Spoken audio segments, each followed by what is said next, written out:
So thank you very much, Nadine. Can you hear me?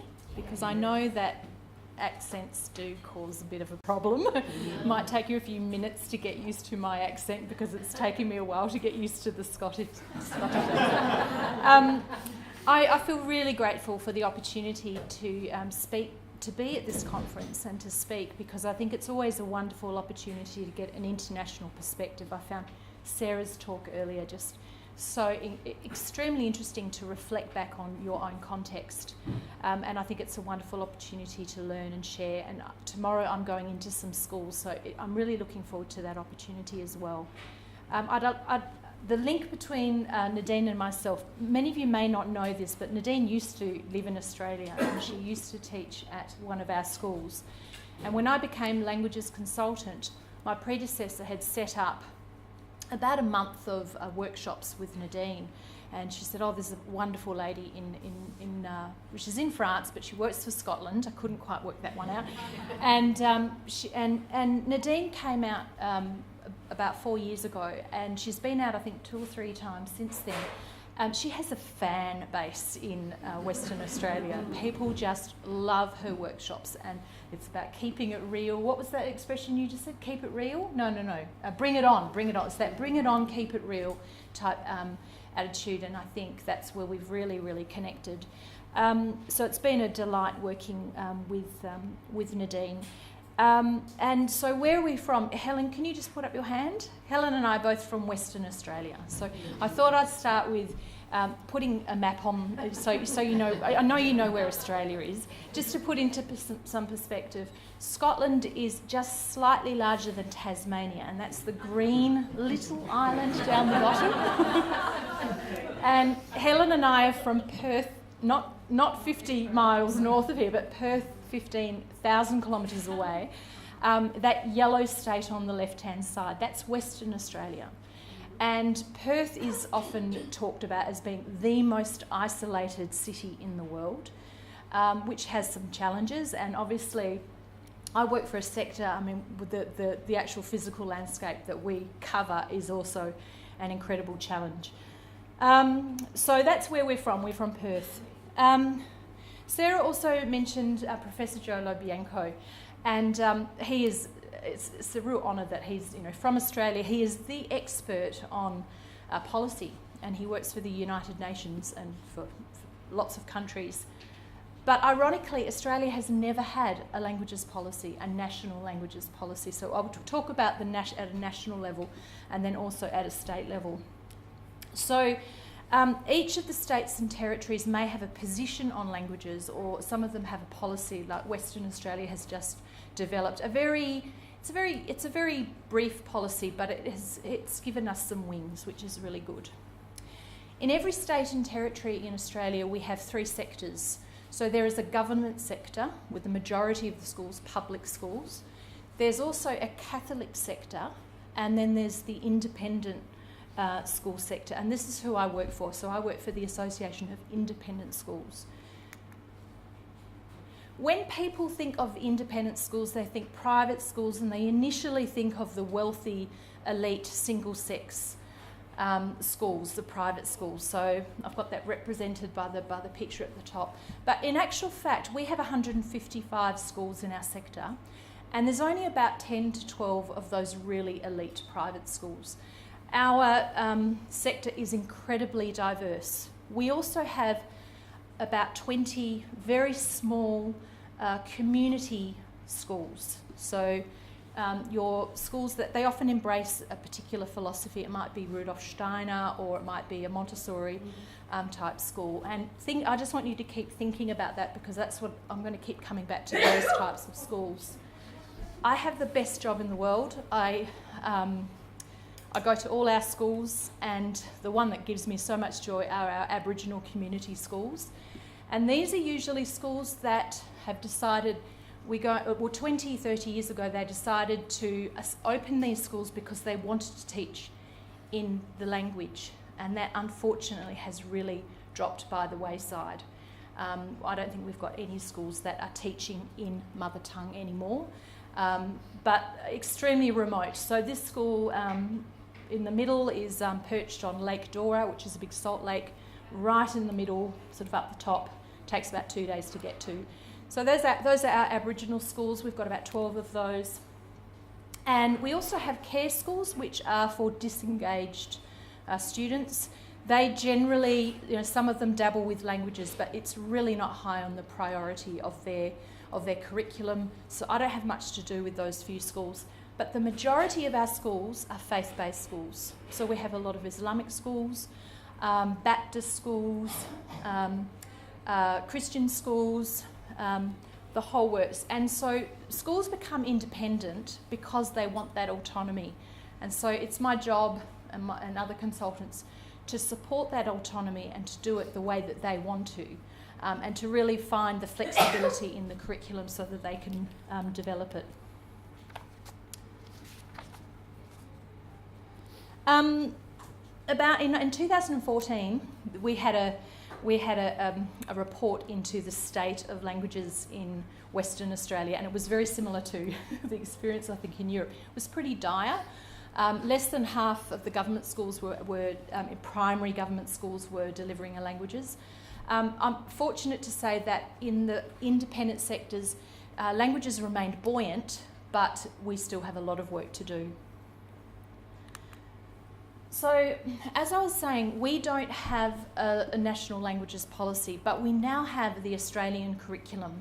It was introduced in 2014 with 4 languages, and they built, and then last year they went stop, no more.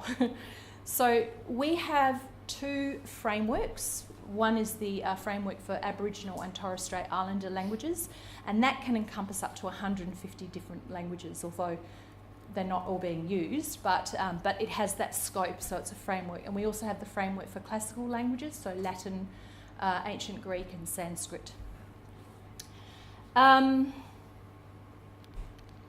This is the list, and I'm going to go through the list because you probably can't see what those languages are from here. So in a way, the Australian curriculum is almost like a quasi-policy. It's not quite a policy, but it's sort of one. The other thing I need to also say is that the term that we use in Australia now for languages is languages with a capital L. We used to refer to it as languages other than English, and I think that did incredible damage to the status of our learning area, because I think it was the other in there, plus with some, political in the way the government was, there was a real focus on the learning of English and literacy learning of English, but it wasn't really recognising that literacy development through languages. So great to see that this is now the term that we use. It has a beautiful, strong rationale. And I particularly love this part of the rationale that says, despite its status as a world language, a capability in English is no longer sufficient. A bilingual or plurilingual capability is the norm in most parts of the world. And I'm sure that must have been some sort of, Joe Low sort of input into that. So we have an Australian curriculum for all our 8 learning areas, but the thing that makes languages a little bit different is we actually have 2 sequences. So for English, for example, there's a sequence that goes from what we call F, foundation, so pre-primary, to year 10. But for languages, we have 2 sequences for most of the languages. So it goes from F to 10, but there's also a 7 to 10 sequence. So we do start with some high schools, some secondary schools, our schools start at year 7. They may introduce a language for the first time. So it's interesting, it's always interesting to look at other curriculum and see what they're actually doing. The curriculum has been mapped for cognitive development, so it's age appropriate. The other thing that is, I think, fantastic about this new curriculum, it recognises that not all learners are the same. Generally speaking, when you have a group of people in a room and you say a language, generally they'll either be second language learners, so learning it as a second language. There'll be perhaps background speakers. Like I'm a background speaker of Dutch and German, so I understand Dutch, but when I try and speak it, so my input's really good. My German is also background. I'm not a L1 speaker of German. And then we also have, so that background is what used to be called heritage languages. And we also recognise that we have first language speakers. We have a lot of, for example, Chinese students who come to our country. They're about 12 or 13 years of age, and they also need to develop their mother tongue. So we've got these three pathways, and we've got these curriculum that are either designed for either one or two or maybe all three. And the other really important thing is they've also recognised that some languages are in a state of revival. Nearly all the Aboriginal languages are a state of revival. So that's going to change how the program is. So if you have a look at the list, Arabic, Hindi, Korean, Turkish and Vietnamese are, what do you think? First, second or background?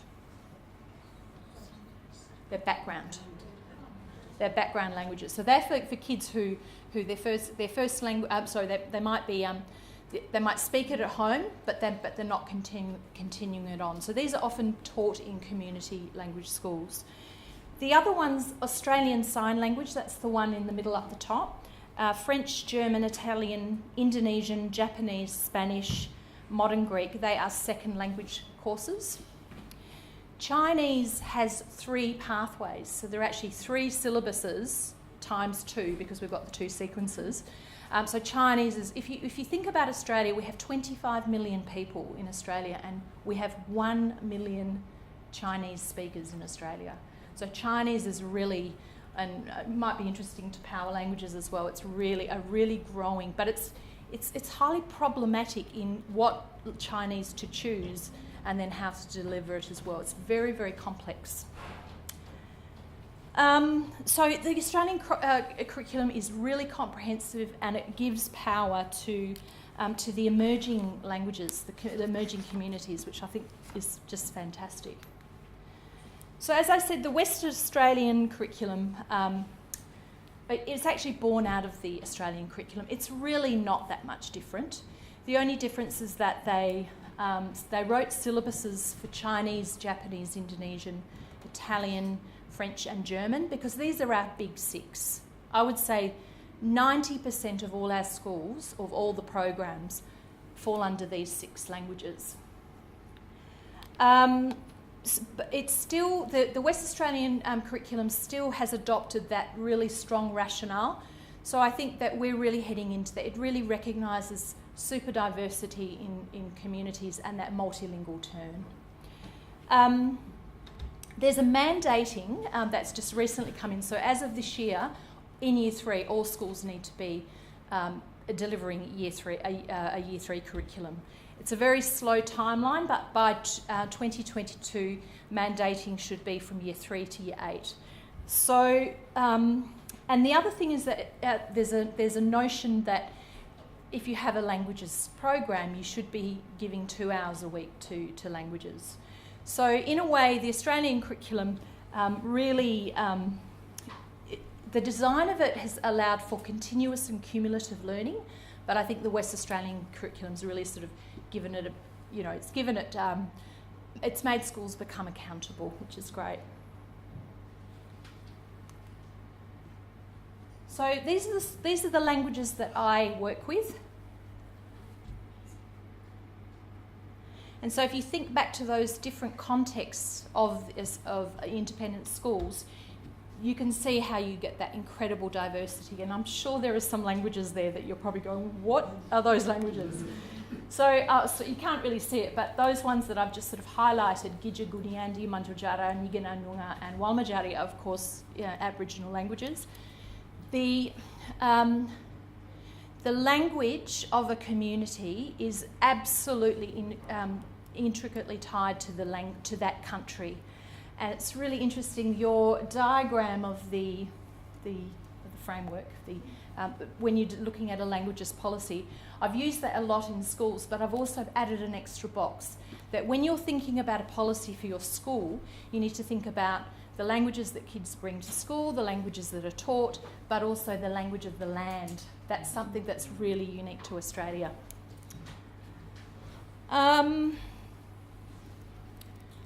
So Then these ones here in blue, those languages are really linked to the actual faith of some of the schools that I work with.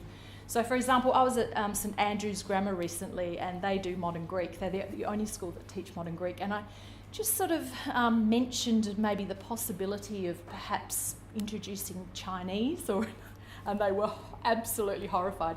So these schools will always go with these languages. But the rest of these languages are really up for grabs. There's a really comprehensive curriculum that we can use, and there are resources out there. There are a lot of resources that I have seen that I've gone, yep, no.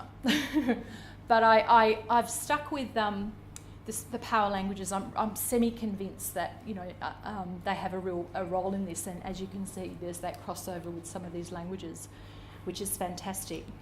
I often come across teachers who are just find themselves teaching the languages. For example, a Japanese teacher, she rocked up for an interview. She applied for the job of mathematics teacher. She turned up and they said, well, you're Baptists, we only employ Baptists. We can easily find a mathematics teacher. Can you be our Japanese teacher? So that's how people get these jobs in our schools. So we put a lot of work into upskilling and providing methodology training.